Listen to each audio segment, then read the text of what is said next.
The most valuable cookbook in American history was never published. 60 handwritten cards in a wooden box, and one of them turned a can of salmon and a sleeve of saltine crackers into a meal that fed 4 people twice.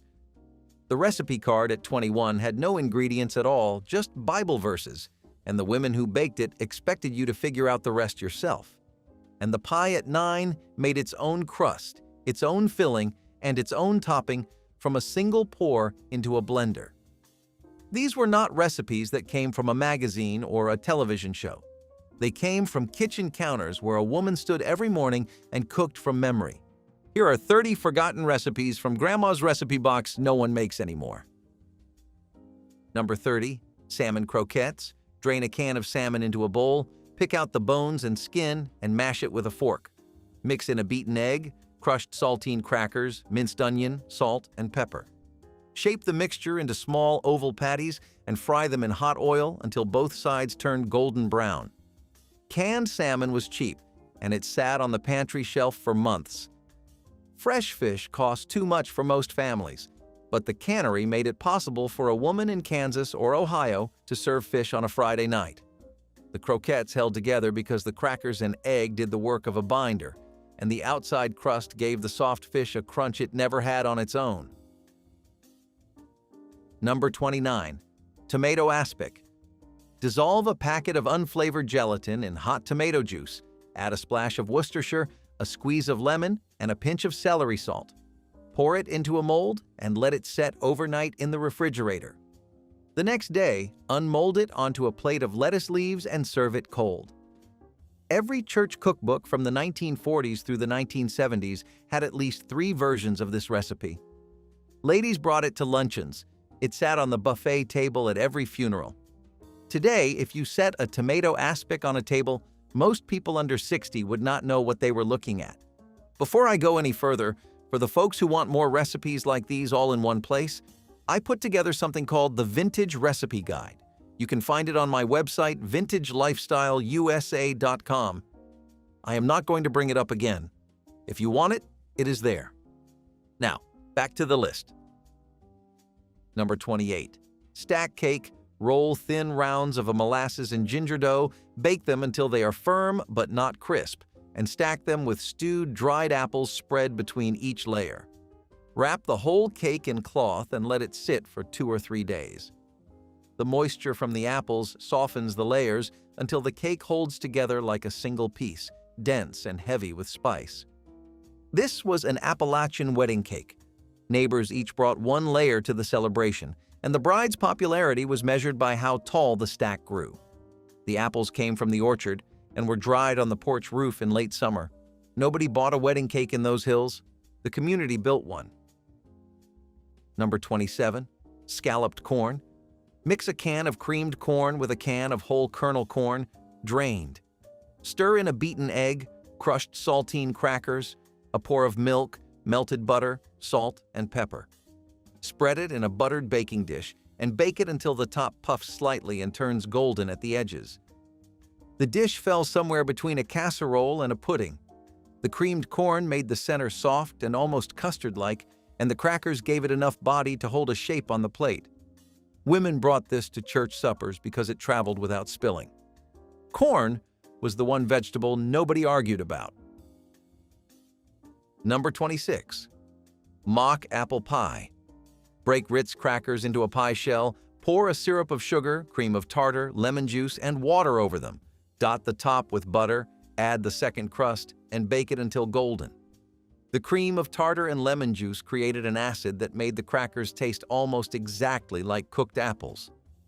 The recipe was printed on the back of the Ritz cracker box starting in the 1930s, when apples were sometimes too expensive and crackers were not.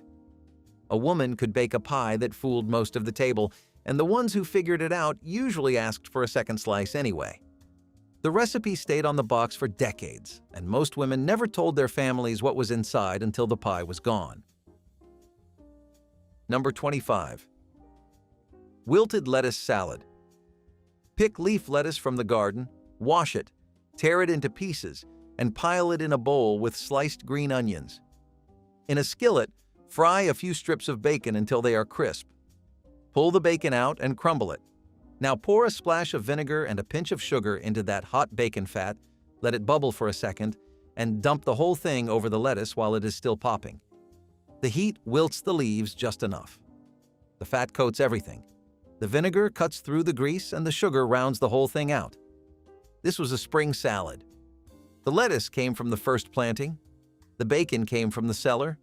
By June, the lettuce had bolted and the salad was gone until next year.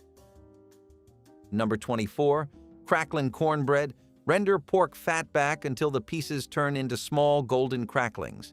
Stir those cracklings straight into the cornbread batter. Pour the batter into a screaming hot greased cast iron skillet and bake it until the bottom crust turns dark and crunchy.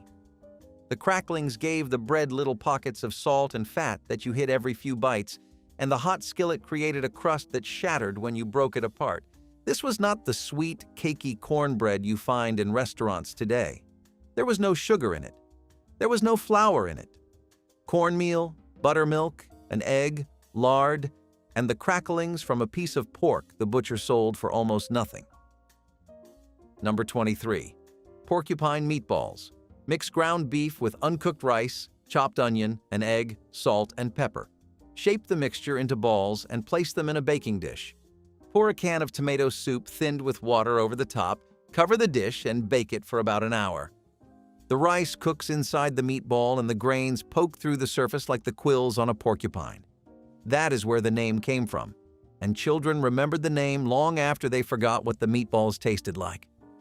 The tomato sauce thickened as it baked and turned into a gravy that clung to the rice. 1 pound of ground beef, half a cup of rice, and a can of soup fed a family of 5 with leftovers. Number 22. Depression cake. The recipe skipped eggs entirely, used lard instead of butter, and called for water where the milk should have been. Boil the water with sugar, raisins, lard, cinnamon, cloves, and a pinch of salt. Let it cool. Stir in flour and baking soda. Pour it in a pan and bake it. The cake came out dense, dark, spicy, and moist from the raisins. Women made this during the 1930s because every ingredient cost pennies, and the ones they could not afford were simply left out. The cake needed no frosting. It sat on the counter under a cloth and lasted all week. Some families called it war cake, others called it wacky cake.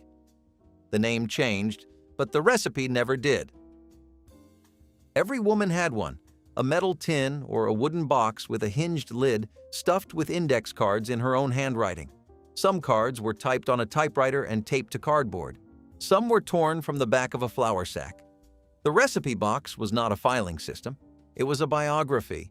You could open it and know what her family ate for 30 years, which holidays mattered, which neighbors brought which dish to which funeral.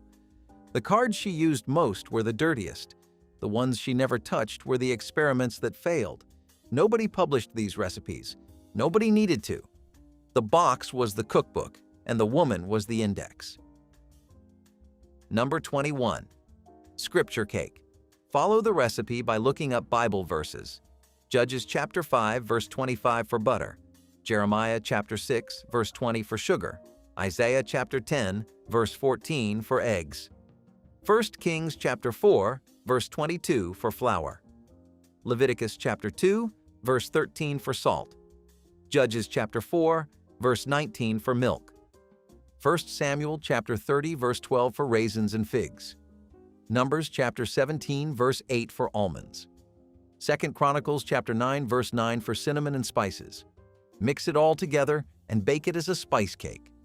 The recipe card gave no measurements and no ordinary instructions, just the book, the chapter, and the verse. The woman who baked it was expected to know her Bible well enough to recognize the ingredient in each passage and her kitchen well enough to know how much to use. Scripture cake showed up at church bake sales, and the game was always the same. Someone would take a bite, ask for the recipe, and receive a list of verses instead of ingredients. The ones who figured it out felt like they had solved a puzzle. The ones who gave up were handed the card with a smile and told to read their Bible more carefully. The cake itself tasted like a dense, moist fruitcake, heavy with raisins and warm from the cinnamon, and it kept for days wrapped in a kitchen towel. Some women wrote the verses on one side of the card and the ingredients on the other, so the cake could be made without opening the book. But that defeated the purpose. The recipe traveled through church circles for decades, copied from card to card in careful handwriting, always the same verses in the same order, always the same quiet pride in the woman who could recite every one of them from memory. Number 20. Funeral potatoes. Shred frozen hash browns into a bowl. Mix them with sour cream, cream of chicken soup, melted butter, shredded cheddar cheese, and diced onion. Spread the mixture in a baking dish. Top it with crushed cornflakes tossed in more melted butter, and bake it until the top is golden and the inside is soft and creamy. The name said everything. This was the dish women brought to the house after someone died. It traveled well. It reheated without falling apart. It fed a crowd without requiring silverware or plates that matched. Every church in the Mountain West had 3 or 4 women who made this casserole, and every one of them believed her version was the best. Number 19. Watergate salad. Stir a box of instant pistachio pudding mix into a tub of whipped topping. Fold in a can of crushed pineapple, a cup of miniature marshmallows, and a handful of chopped pecans. Chill it for an hour and serve it in a glass bowl. The salad turned pale green, and the color was half the reason people remembered it. The name appeared in the mid-1970s, and nobody has ever settled on where it came from. The Kraft Company printed the recipe on the pudding box and called it Pistachio Delight, but the name Watergate stuck because it was more interesting. The dish showed up at every potluck and baby shower from about 1975 through the early 1990s. The marshmallows softened overnight. The pineapple kept it from being too sweet. The pecans gave it a crunch that the rest of the dish deliberately lacked. Children ate it as dessert. Adults called it a salad and served it alongside the ham. Number 18. Chow mein casserole.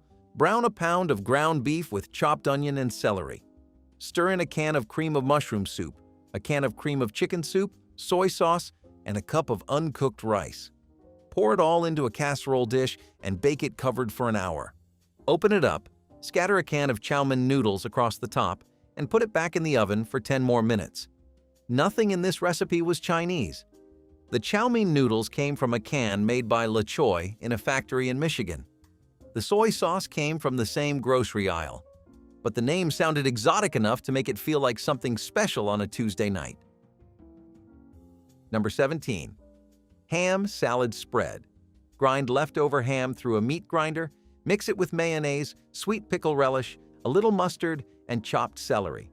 Spread it on white bread for sandwiches or pile it on crackers for an afternoon snack. This was another recipe that existed because throwing away leftover ham was unthinkable. The meat grinder bolted to the edge of the kitchen counter, and every scrap of ham that could not be sliced went through it. The women who made ham salad did not think of it as cooking. They thought of it as finishing. The ham had already been roasted, already been carved, already fed the family once. Grinding it up and mixing it with mayonnaise was the last act of that ham, and the spread kept 3 days in the refrigerator and tasted better on day 2 than on the day it was made. There was a time when the grocery store had 4 aisles and everything in it was an ingredient: flour, sugar, lard, canned tomatoes, dried beans. You walked in knowing what you needed because you already knew what you were going to make. Then the aisles multiplied. The freezer section appeared. The boxes started showing pictures of the finished meal on the front, and the instructions said, "Heat and serve." Nobody needed a recipe box when dinner came in a tray with a foil lid. The grocery store did not take these recipes away on purpose. It made them unnecessary. And when something becomes unnecessary, it becomes forgotten. Number 16. Prune cake. Stew dried prunes until they are soft, chop them up, and fold them into a spiced batter made with cinnamon, allspice, buttermilk, and oil. Bake it in a sheet pan until a toothpick comes out clean. Spread a warm glaze of butter, sugar, and buttermilk across the top while the cake is still hot. The glaze soaks into the crumb and turns the whole thing sticky and dense. Prune cake was a church dessert. Women brought it on foil-covered trays and set it next to the fried chicken. The cake kept for days because the fruit held moisture the way butter never could. Nobody calls it prune cake anymore. The word prune disappeared from polite conversation sometime in the 1990s, and the cake went with it. Number 15. Oatmeal pie. Beat eggs with sugar, corn syrup, melted butter, and vanilla. Stir in rolled oats and a handful of shredded coconut. Pour it into an unbaked pie shell and bake it until the center is just set and the top turns golden. The filling tasted like a cross between pecan pie and a chewy oatmeal cookie, and the whole reason it existed was that oats cost a fraction of what pecans cost. A woman who wanted to serve something sweet and rich at the holiday table could bake this pie for pennies and nobody felt shortchanged. The oats swelled in the syrup and gave the filling body. The pie sliced clean on day 2, and some women swore it tasted better cold than warm. Number 14. Tomato mac. Boil a box of elbow macaroni until it is just tender. Drain it. In the same pot, melt a spoonful of butter, add a can of stewed tomatoes with the juice, stir in the cooked macaroni, and season it with salt, pepper, and a pinch of sugar. Let it cook on low heat for a few minutes until the noodles soak up some of the tomato juice and the whole pot turns soft and red. Some women added a slice of American cheese on top. Some stirred in diced onion. Some left it exactly as it was. Tomato mac was a side dish and a main course depending on what day of the week it was and what else the pantry held. On Monday, it sat next to a pork chop. On Thursday, when the pork chop was gone, it sat by itself in the center of the table and everybody ate 2 bowls. The noodles cost almost nothing. The tomatoes cost almost nothing. A single pot and a single burner, and dinner was ready in the time it took to boil water. This was not a recipe that tried to impress anyone. The index card said tomato mac in pencil and the instructions fit on 2 lines because the woman who made it could do it with her eyes closed. She learned it from her mother, who learned it from hers, and the recipe never changed once in 3 generations because there was nothing to improve. The pot was always the same, the spoon was always the same, and the taste was always the same, which was the only thing that mattered on a Thursday night. Number 13. Stuffed green peppers. Cut the tops off green bell peppers, pull out the seeds, and blanch them in boiling water for a few minutes. Mix ground beef with cooked rice, diced onion, salt, pepper, and a can of tomato sauce. Stuff the mixture into the peppers, stand them upright in a baking dish, pour more tomato sauce around the base, and bake until the peppers are soft and the filling is cooked through. The pepper was the bowl. The filling was the meal. The whole thing went into the oven in one dish and came out as individual servings that did not need a plate to hold them together. Leftover rice and leftover ground beef found their best purpose inside a green pepper on a Wednesday night. Number 12. Pear honey.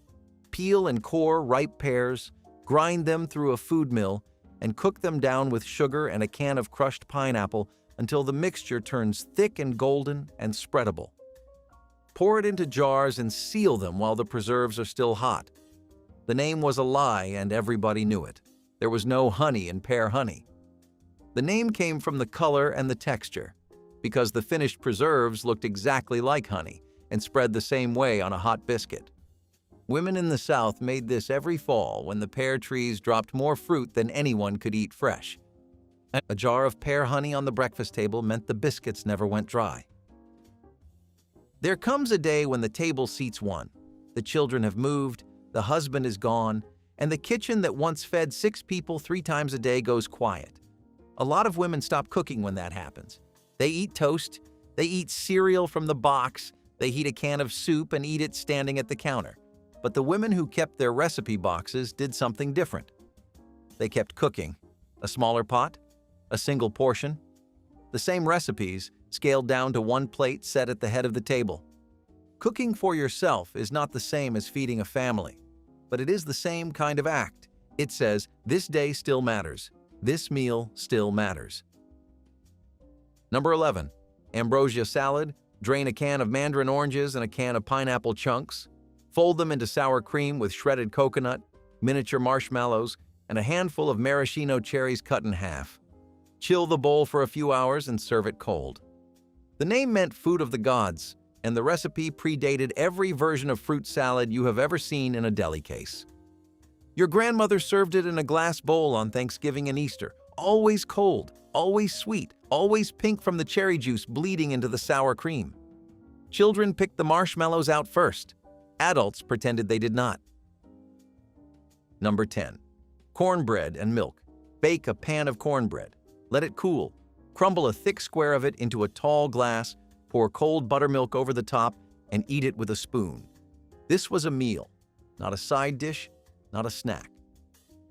Families across the South and the Appalachian Hills ate this for supper when there was nothing else, and sometimes when there was plenty.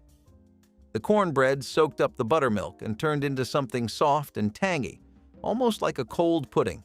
Some used sweet milk, some used whole milk, but the old-timers insisted on buttermilk, and they were right. The tang made the whole thing work. Number 9. Impossible pie. Pour milk, eggs, sugar, butter, vanilla, shredded coconut, and a few spoonfuls of baking mix into a blender. Blend it all together and pour it into a greased pie plate. Bake it until the center is set and the top turns golden brown. The baking mix sank to the bottom and formed its own crust. The coconut rose to the top and toasted. The filling set into a custard in the middle. 3 layers from a single pour. The recipe appeared on the back of the biscuit box in the 1970s, and the name was the selling point. 1 step, 1 dish, no rolling out dough, no crimping edges. The pie made itself, and it came out of the oven looking like somebody spent an hour on it. Women clipped the recipe, taped it to an index card, and dropped it into the box next to everything else.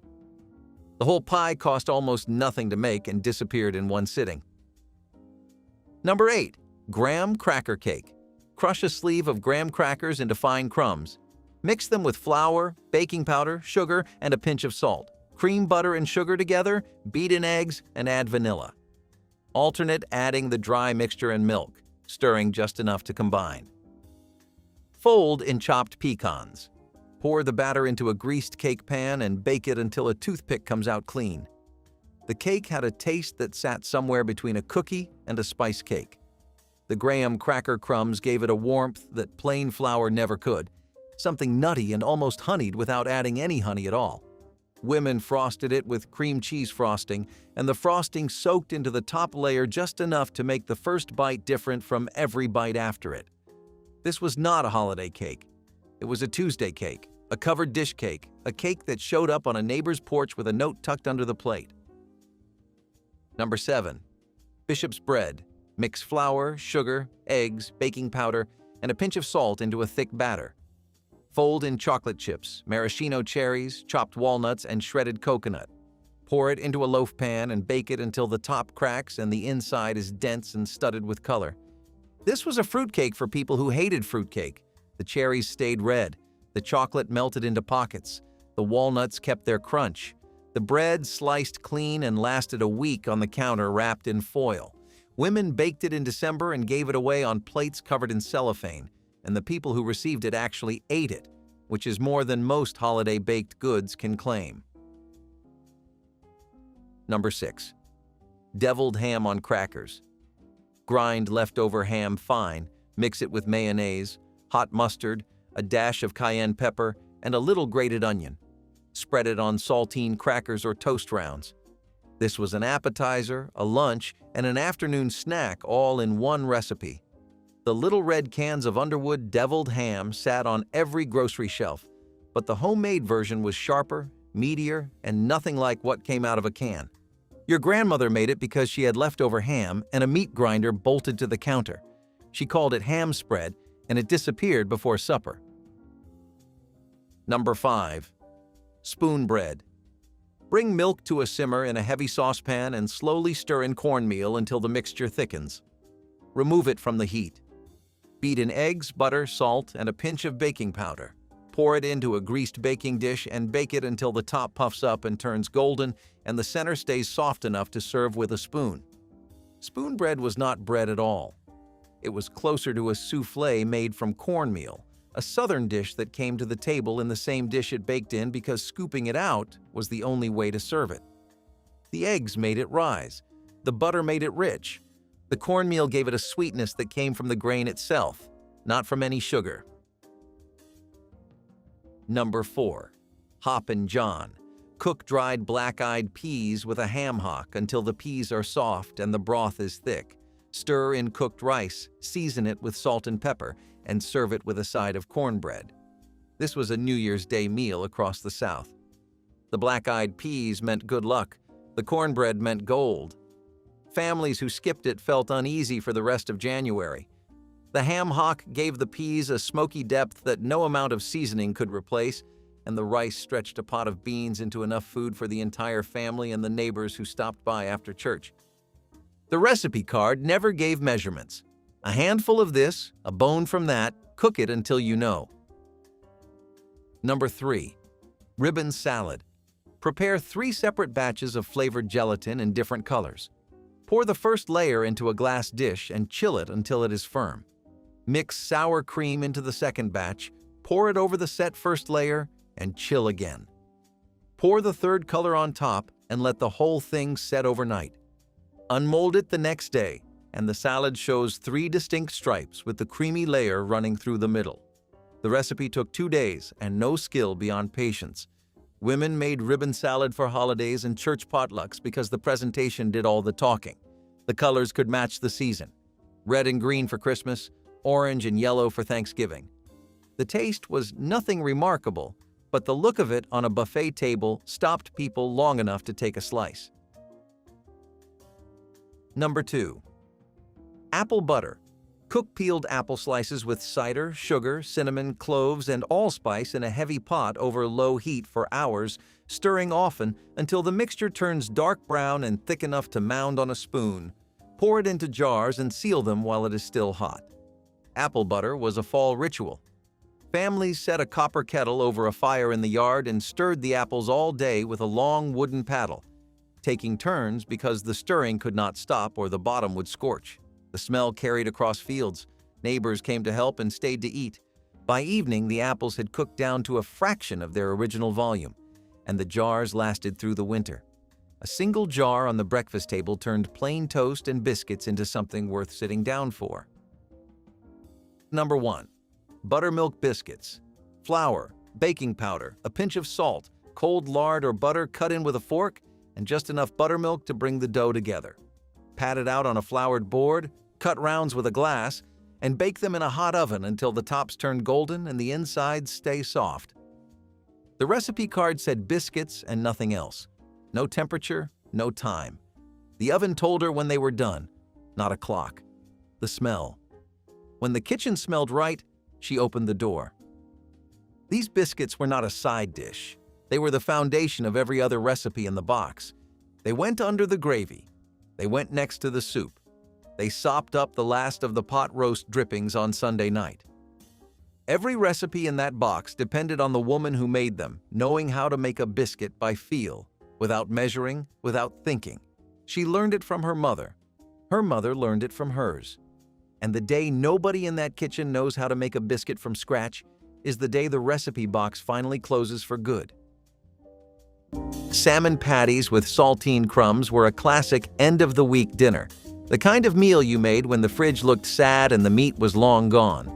Canned salmon was a miracle in itself, cheap, shelf-stable, and packed with enough protein to make you feel like you had not missed a step. Grandma would mix it up with crushed saltine crackers, a beaten egg, and maybe a sprinkle of onion or celery if there was any left.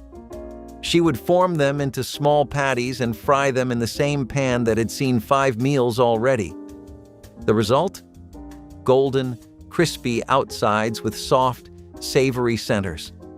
They had just enough flavor to make you forget they came from a can and not the sea. Served with peas or creamed corn, or just a dollop of mayonnaise on the side, it was the kind of humble meal that never needed applause. It showed up quietly, did its job, and vanished without complaint. But it left everyone full and just a little more hopeful. That is what dinner was supposed to do. Not impressed, not sparkle, just comfort. And that is exactly what these little salmon cakes delivered. Cold salmon loaf with cucumber sauce looked like something from a buffet table but was made with canned fish and scraps. You flaked the salmon, canned if fresh was too much, then mixed it with breadcrumbs, eggs, lemon juice, and seasoning before shaping it into a loaf and baking. Once cooled, it was sliced and served cold, usually with a cucumber sauce made from sour cream or mayo and finely chopped cucumber. This dish showed up often in the 1950s and 1960s cookbooks, especially in regions where summer meant heat and no one wanted the stove on. Cold dinners were in. Molded ones were even better. You could make it early, chill it, and slice it up at dinner time without breaking a sweat. It was elegant in its own quiet way. Some added celery or pickles, others kept it smooth. Either way, it answered the question of what to eat when the heat made everything else unbearable. This was not just a baked bean and hot dog dinner. This was the working family's answer to hunger, chaos, and a kitchen clock that never slowed down. Grandma would take a can of baked beans, thick, sweet, and molasses dark, and heat it slowly on the stove. Then came the Franks, sliced into coins and tossed in until they plumped up like little balloons. Sometimes she would add a spoonful of brown sugar or a shake of mustard, but most nights she just stirred and served. It was hot, sticky, smoky, and completely effortless. The beans coated the Franks like syrup over pancakes, and it went best with a buttered slice of toast or a side of cornbread if the oven was already warm. Kids would gobble it down in minutes. Grown-ups would sigh, eat quietly, and go back for seconds. It was the kind of stovetop magic that made do with what you had and somehow made it taste better than it should. You never forgot the smell. And even if you rolled your eyes when she made it, you would ask for it again once life got harder and you needed something easy. That is what made it a keeper. Mock chicken legs, better known as city chicken, were a Depression-era idea that stuck around. You took cubes of pork or veal, skewered them, rolled them in flour, egg, and breadcrumbs, then fried or baked them until golden. The idea was to mimic fried chicken legs when chicken cost too much. And you know what? It worked.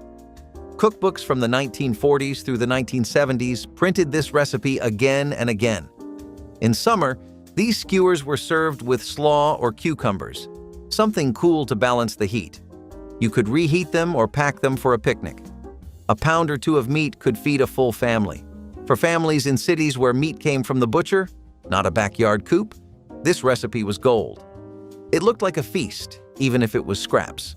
Today, you hardly see city chicken, but people who remember it still say it tasted better than the real thing. 3 Bean Molded Salad was one of those curious creations from vintage cookbooks that made vegetables and gelatin collide in the strangest way.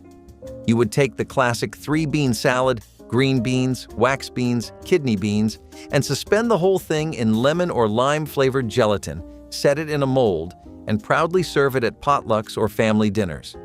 Back in the 1950s and 60s, molded salads were a rite of passage in every community cookbook, and this one was no different. It looked fancy, stretched pantry staples, and made sure not a single bean went to waste. People loved it for the bright colors, wobbly texture, and how it sat proudly next to roast meats or casseroles. It might sound a little off-putting now, but back then, molded salads were considered practical and even impressive. This one in particular packed protein, vegetables, and a little retro flair all in one strange, shimmering dish. You might not see it outside of vintage recipe cards today, but once upon a time, it was the talk of every potluck. Sloppy Joes had already earned their place in the American kitchen by the time Grandma figured out how to make them faster. Instead of hamburger buns, she grabbed slices of toast, whatever white sandwich bread was left in the bread box. Ground beef got tossed into the skillet with a little onion, then drowned in a quick mix of ketchup, mustard, and a pinch of sugar if you had it. No special seasonings, no packets, no fuss. Once the mixture was bubbling, it got spooned right over the toast and served just like that, open-faced, hot, and ready to fall apart in your hands. That was half the fun. It dripped, it stained your fingers, and it always tasted better the messier it was. This was a dinner for families who were too tired to sit proper but still wanted to eat together. It was loud, quick, and honest. And even though it came from a time of tight belts and short patience, it tasted like something you might pay good money for at a diner today. That is the thing about Sloppy Joe toast. It always fed more than just your stomach. Baked stuffed zucchini boats were the garden's way of saying dinner was ready. If you had zucchini growing out back, and most families did, you eventually ended up with more than you could use. That is where this recipe came in. You sliced the zucchini, scooped out the center, and stuffed it with breadcrumbs, sausage, herbs, onions, and a little cheese if you had it. Then it went into the oven until golden on top and tender underneath. The result was warm, filling, and surprisingly hearty for a dish with no meat front and center. This was not just about using produce, it was a centerpiece. In the 1960s and 1970s, garden cookbooks practically demanded this dish. It was meat-stretching, kid-pleasing, and oven-friendly. You could eat it warm or cold, toss in a tomato slice or two, and it became a full summer supper. Today it might pass as vegetarian rustic. Back then, it was just smart cooking. Macaroni and tomatoes was the forgotten side that kept dinner plates full when grocery budgets were stretched thin. You would boil macaroni, toss it with stewed tomatoes, a pat of butter, and maybe onions or cheese if you had extra. It was not glamorous, but it got the job done. You could find this simple pasta side in old community cookbooks from the 40s through the 70s, tucked between casserole recipes and Jell-O molds. Families loved it because it used pantry staples, cost little, and made meals stretch farther. It showed up next to pork chops, meatloaf, or whatever leftovers you had. Macaroni and tomatoes was the quiet hero of the table, filling bellies when money was tight. You do not see it much now, but in its day, it was a practical filling side that showed how far folks could go with a box of pasta and a can of tomatoes. Creamed peas on buttered toast was one of those meals that whispered instead of shouted. It never tried to impress anyone. It was made for quiet nights, empty fridges, and long weeks. Grandma would melt a little butter in a pan, add canned peas, sometimes drained, sometimes not, and stir in milk and a bit of flour or cornstarch to thicken it. Salt, pepper, maybe a dash of sugar if the peas were too sharp. Then she would ladle the warm, creamy mix over thick slices of buttered toast. It was soft, it was mild, it was the edible version of a warm blanket. Nobody bragged about it, and no one ever asked for seconds out loud. But the plate was always clean by the end. It was a meal that held your hand, quietly filled you up, and gave you the strength to keep going. In some homes, it was the only hot food all week, and even if you had fancier ingredients or a longer grocery list, you still came back to this because it made you feel like a kid again. Just peas and bread and thyme. That was more than enough. Canned peach and cottage cheese ring mold was the cold supper your grandmother swore by, and for good reason.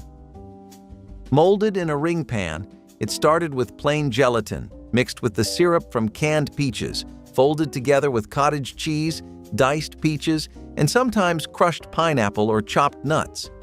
Once set, it came out as a shimmering circle of pastel fruit and cream, served cold with a dinner roll or a spoonful of mayonnaise on the side. That might sound strange now, but this was a meal built for heat. It did not require an oven. It could be made the night before, and it was filling in that oddly satisfying way that old-fashioned suppers tend to be. This recipe showed up constantly in homemaker magazines and fundraising cookbooks during the 1950s through the 1970s. It was meant to be practical and pretty. You could make it with what you had in your pantry, and it made use of canned goods in a way that felt fresh. People served it at luncheons, baby showers, or just on nights when nobody wanted to cook. It was elegant on a dime, a little weird by today's standards, and a real piece of summer dinner history. Scalloped cabbage bake was the kind of side dish that stretched a head of cabbage farther than you thought possible, and it came straight out of those old community cookbooks where frugal comfort food was king. You would slice the cabbage, soften it in boiling water, then bake it in layers with creamy sauce, breadcrumbs, and sometimes a little cheese if you had extra on hand. It sounds simple, but when it came bubbling out of the oven, golden on top and rich underneath, it turned cabbage into pure comfort food. Families leaned on dishes like this during the Great Depression and World War II, when ingredients were scarce and every meal had to go the distance. Scalloped cabbage bake filled plates at church suppers, potlucks, and Sunday dinners all across America, sitting proudly next to ham, roast chicken, or casseroles. It might not win any beauty contests now, but back then it meant a warm, filling meal made with care. In tough times, even the humblest cabbage could be turned into something worth gathering around the table for. There were two things nearly every kitchen had back then: creamed corn and hot dogs. When both of them landed in the same skillet, dinner was practically done. This was the kind of meal Grandma made when time was short and kids were restless. She would slice the hot dogs into little coins and toss them into a buttered pan until they browned just right around the edges. Then came the creamed corn, thick, sweet, and silky from the can. It all got mixed together into a bubbling, golden mess that looked questionable to some but tasted like warm security. You could eat it on its own, spoon it over bread, or mop it up with the last slice of toast from breakfast. Nobody called it gourmet, but everyone called it dinner. It filled your belly, cleaned out the pantry, and gave you one less thing to worry about.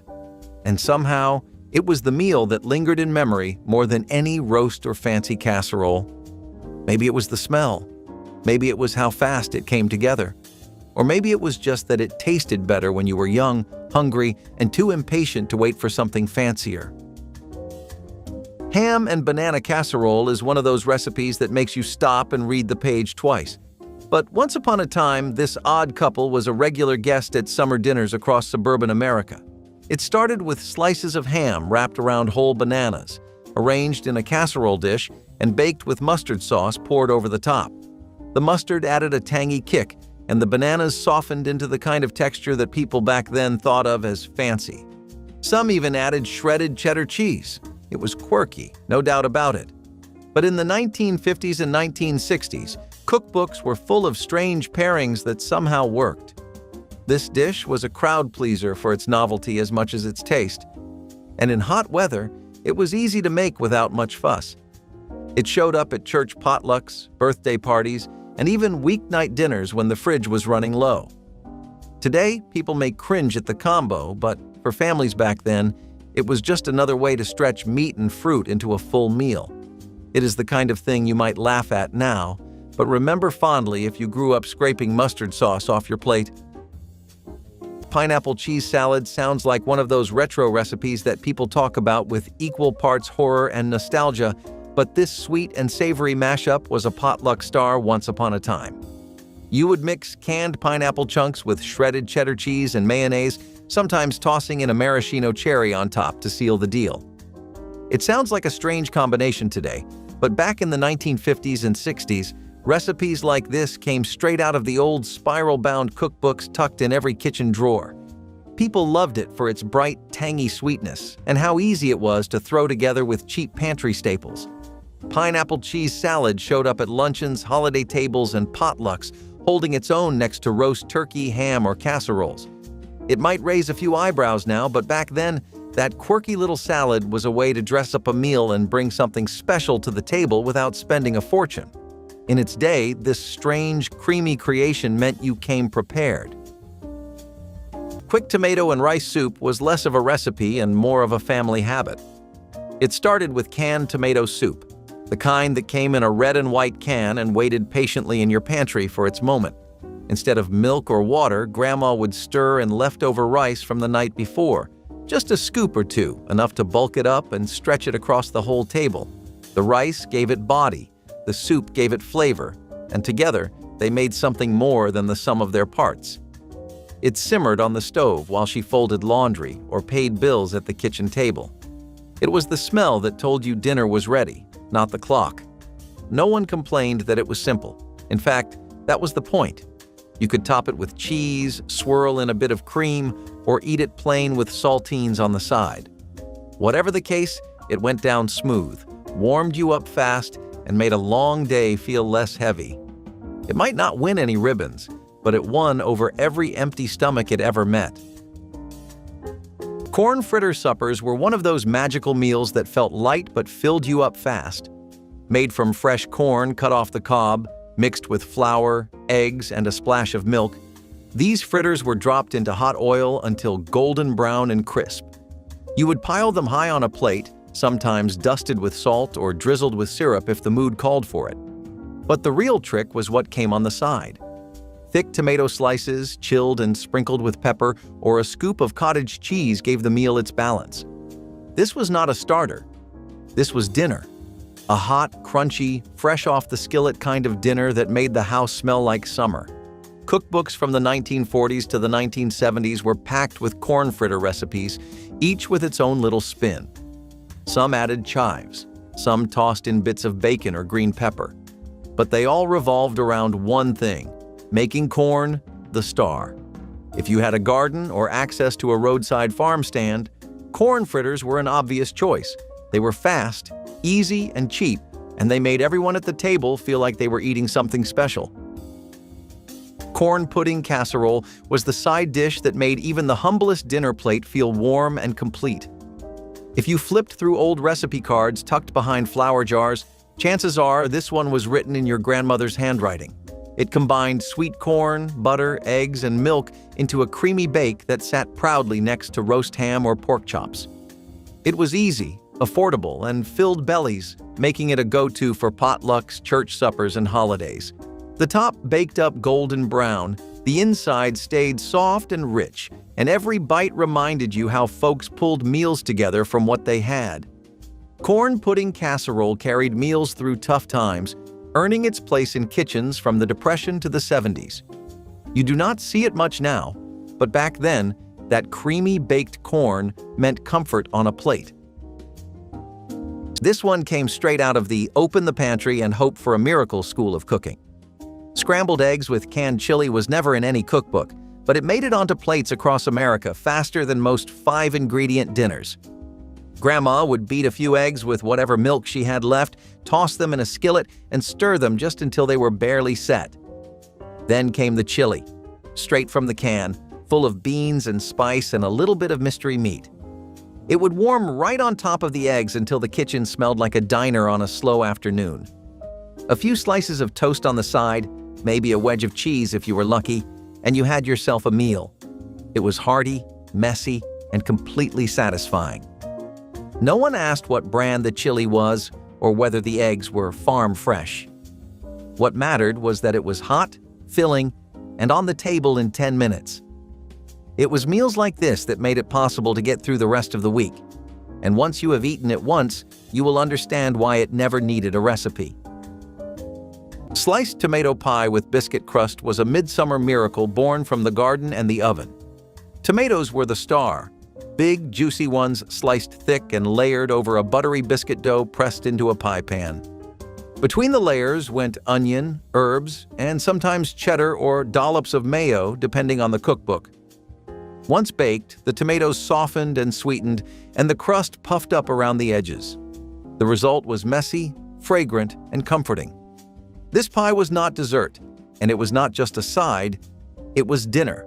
Served warm or room temperature, it filled the house with the smell of summer. Families used it to deal with too many tomatoes and a desire to skip meat. It was practical and indulgent. You could throw in corn or breadcrumbs. Some added a top crust, but most kept it open-faced.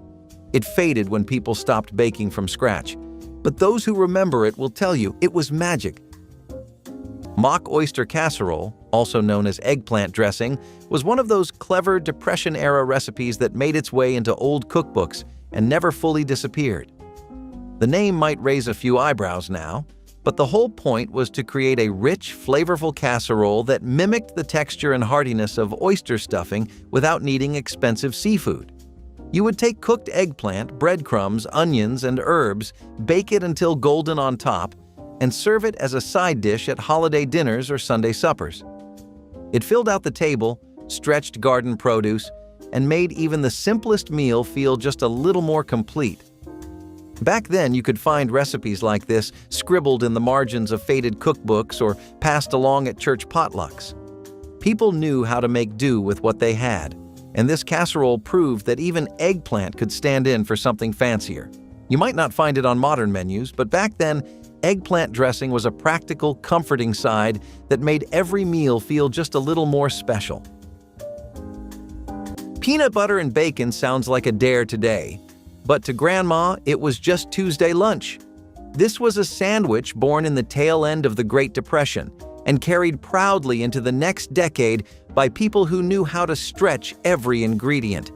She would fry up strips of bacon until they crackled, drain them on the same paper towel she used all week, then lay them across a thick spread of peanut butter on white sandwich bread. That was it. No lettuce, no tomato, no fancy mayonnaise, just salt, fat, protein, and speed. Kids loved the crunch. Grown-ups loved how it filled you up without burning through the grocery budget. And for something so strange-sounding, it just worked. The warmth of the bacon softened the peanut butter slightly, and the two came together like old friends who had nothing in common but always got along. Sometimes she would add a second slice of bread, but often it was open-faced and served cold.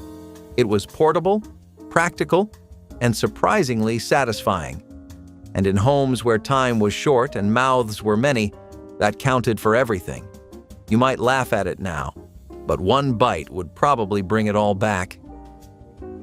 This one might raise some eyebrows today, but back in the day, pork chops with rhubarb compote were about as close to gourmet as summer dinners got. You would sear the chops in a cast-iron skillet, brown them up good, and then serve them with a sauce made from stewed rhubarb, vinegar, and a little sugar if you had any to spare. The result? Sweet, tangy, juicy, and warm. Rhubarb was a big deal back then, especially in areas where the plant grew wild or right in someone's backyard. If you had a patch, you had dinner. This recipe showed up in a lot of cookbooks because it was reliable. Even tough cuts of meat got elevated with enough rhubarb sauce on top. It was common to serve it with a scoop of mashed potatoes or white bread to soak up the juices. Not everyone liked the sharp bite of rhubarb, especially kids, but the grown-ups appreciated its practicality.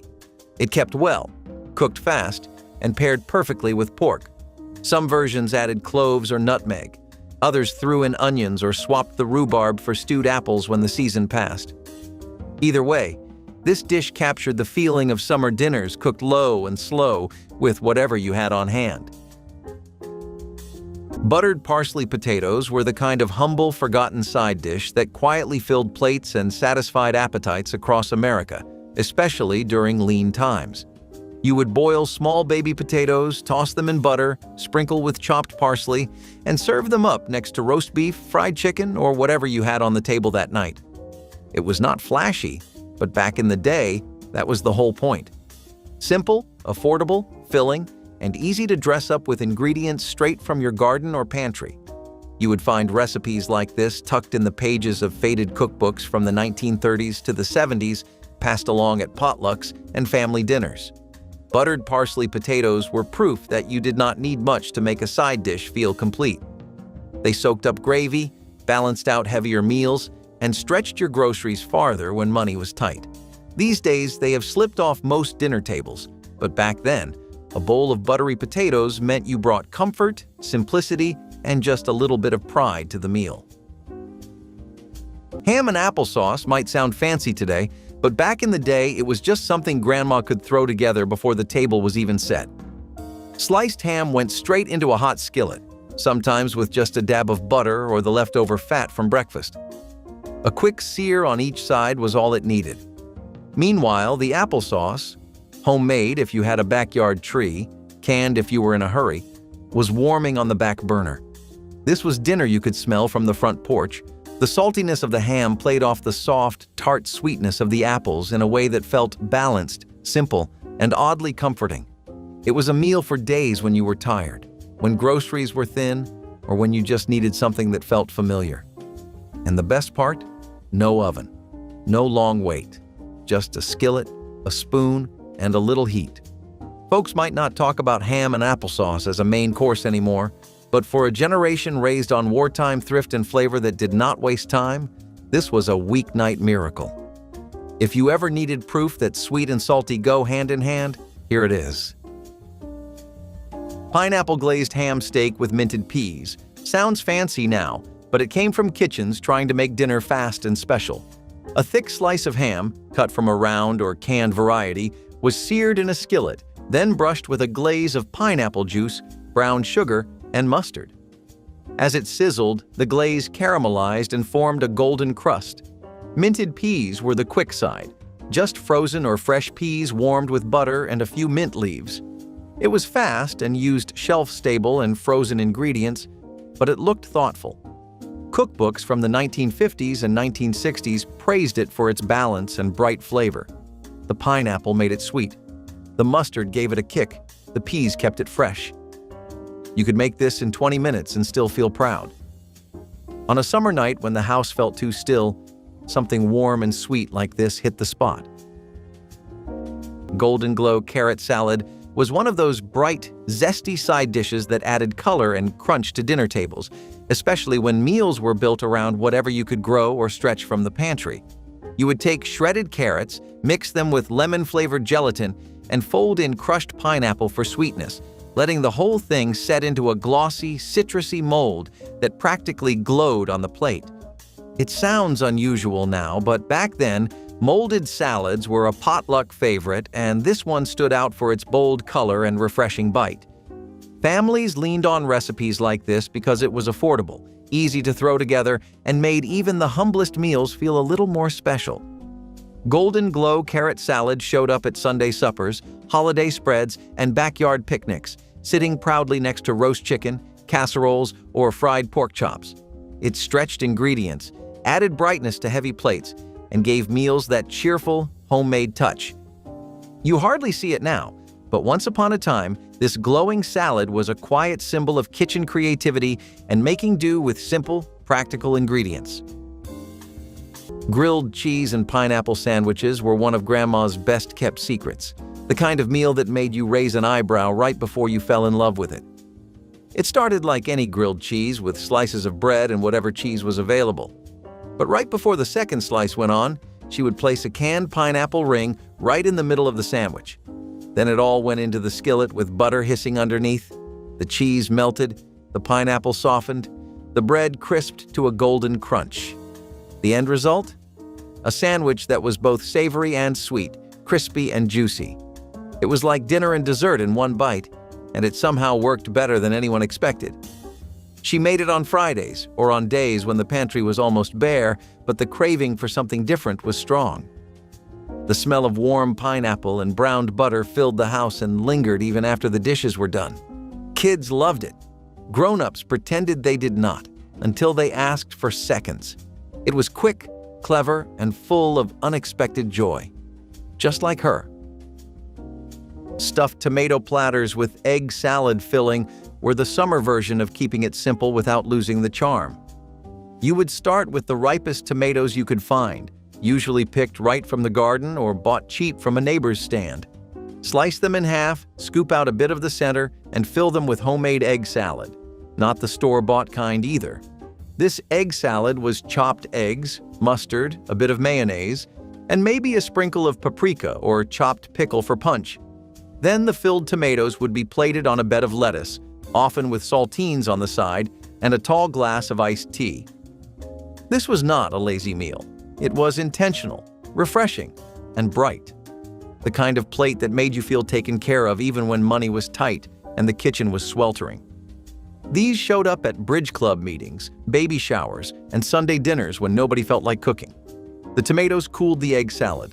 The lettuce gave it a little crunch. And if you were lucky, someone would have tossed in some sweet relish just right. The whole thing was cold, clean, and deeply satisfying. A real taste of summer simplicity. Cottage cheese Jell-O salad was one of those curious creations that somehow became a potluck staple all across America. It mixed creamy cottage cheese with lemon or lime gelatin, and if that was not bold enough, people often added celery, grated carrots, or pineapple chunks. You would walk into a family reunion or church dinner in the 1940s, and there it was, wobbling in all its glory next to fried chicken or meatloaf. People loved it because it looked presentable, stretched ingredients, and felt like something special during tight grocery budgets. You might not see it on modern tables, but back then, molded salads were more than a trend. They were pure kitchen creativity when you had to make do. This one came straight from old community cookbooks with curled pages and faded ink, the kind passed down through families who knew how to stretch every dollar. Bologna and egg scramble was the go-to dinner when breakfast never quite happened and lunch was already a blur. It started with slices of bologna, thick and pink and curled at the edges, hitting the hot pan with a sizzle. Grandma would brown them until they crisped at the edges, then crack in a few eggs and give it all a quick scramble.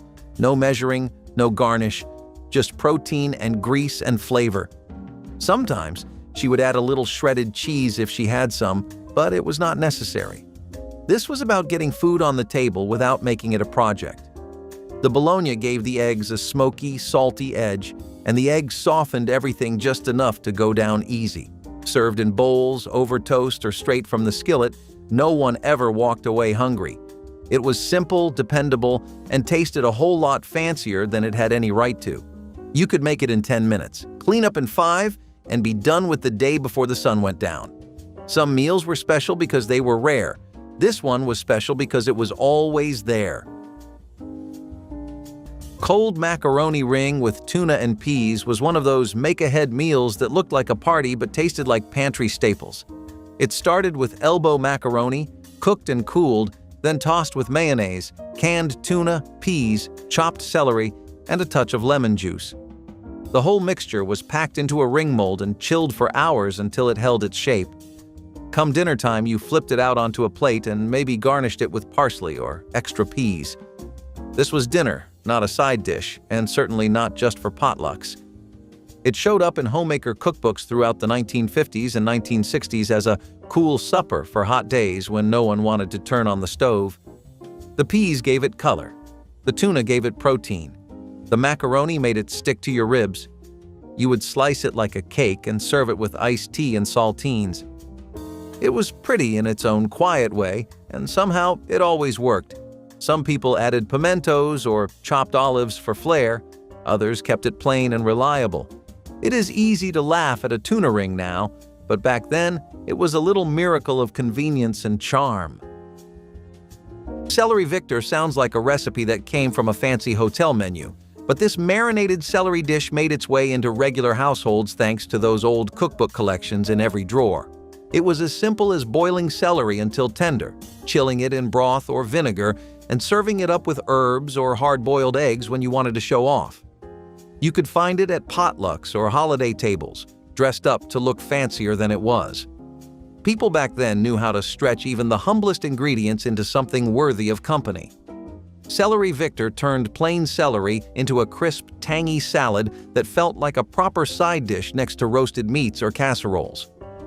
It showed up in cookbooks throughout the 1930s and 40s, passed along at church suppers and family gatherings. Cold dinners had a way of sneaking into the rotation, especially during sticky summers or long days when even boiling water felt like a chore. Cottage cheese and canned peach plates were Grandma's way of keeping things simple but still making it look like she tried. She would scoop a big spoonful of cottage cheese onto a plate, nestle a golden peach half beside it, and top the whole thing with a maraschino cherry if she was feeling fancy. Some people used lettuce as a bed. Others just reached for a fork and got to work. It was creamy, sweet, and oddly refreshing, the kind of combination you only appreciate once you grow up and remember it out of nowhere. The peaches added just enough syrupy sunshine, and the cottage cheese made sure you did not go to bed hungry. It was also what she served when she wanted to eat light but still feed the whole house.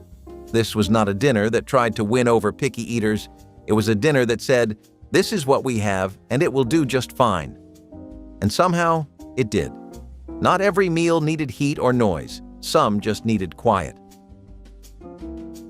Stuffed green peppers with rice and corn were a humble summer dish that did not need anything extra to feel like a full meal. Peppers were halved, seeded, and filled with cooked rice, corn, chopped onions, and sometimes tomato sauce. Everything was spooned in and baked until the peppers softened, then topped with a little cheese if available. It made you feel full without being heavy. In farm communities and suburbs, peppers were easy to grow or buy cheap from roadside stands. That made them a go-to when money was tight, but hunger was not. The corn and rice stretched the filling. You could feed 6 with just a few peppers and a pan of rice. Some added beans or leftover meat, but many made the vegetarian version just fine. It was colorful. It was fragrant. It sat proudly on the table like it had something to prove. And for many summers, it did. Rice ring with creamed vegetables was the side you pulled out to impress, even if all you had was rice, peas, and a few carrots.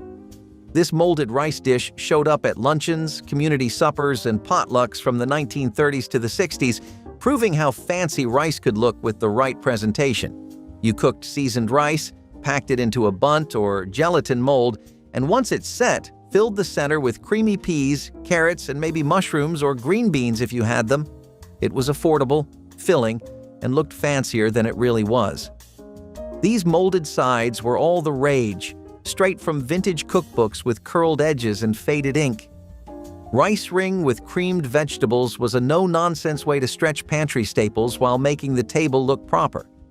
You hardly see it outside old recipe cards now, but back then, it was a thrifty, creative dish that added kitchen pride to any meal. 30 recipes that never made it into a single printed cookbook, and the only copies that ever existed were written in pencil by the women who cooked them. Open a drawer in your mother's kitchen this weekend. Look for the box. If you find it, make the biscuits first, because everything else in that box was built on top of them. If you have been watching this far, hit subscribe so you do not miss what is coming next. Tell me in the comments which recipe from this list your family still makes. I am James with Vintage Lifestyle USA, and there is always something worth cooking.